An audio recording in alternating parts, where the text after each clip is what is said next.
বঙ্গোপসাগরে তৈরি নিম্নচাপ শক্তি বাড়িয়ে গভীর নিম্নচাপে পরিণত হয়েছে।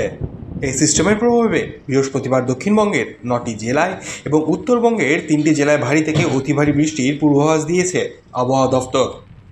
দক্ষিণবঙ্গের যেসব জেলায় লাল সতর্কতা জারি হয়েছে সেগুলি হলো কলকাতা, হাওড়া, হুগলি, 2 চব্বিশ পরগনা, পূর্ব মেদিনীপুর, পূর্ব বর্ধমান, নদিয়া ও মুর্শিদাবাদ। উত্তরবঙ্গেও লাল সতর্কতা জারি আলিপুরদুয়ার, কোচবিহার ও জলপাইগুড়িতে। শুক্রবার 30শে মে আগামীকাল উত্তরবঙ্গের দার্জিলিং, কালিম্পং, জলপাইগুড়ি ও কোচবিহারে অতি ভারী থেকে চরম ভারী বৃষ্টির সম্ভাবনা রয়েছে। আলিপুরদুয়ার জেলার কিছু অংশে 20 সেন্টিমিটারও বেশি বৃষ্টির সম্ভাবনা থাকায় চরম সতর্কতা জারি হয়েছে।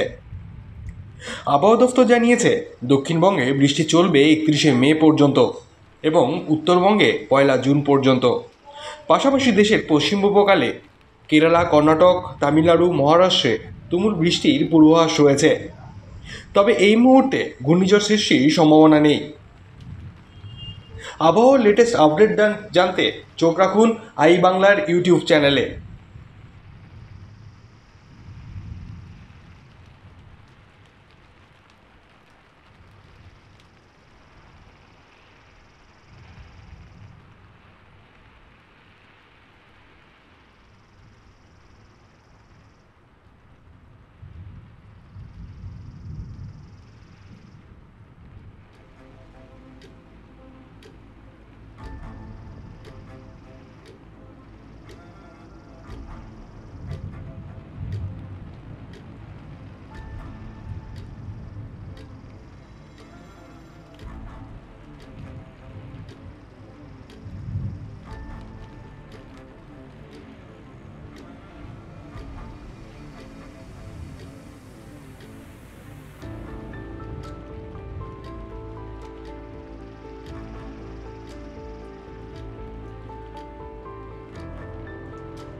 ভিডিওটি যদি ভালো লেগে থাকে তবে বেল আইকনটিকে প্রেস করতে ভুলবেন না।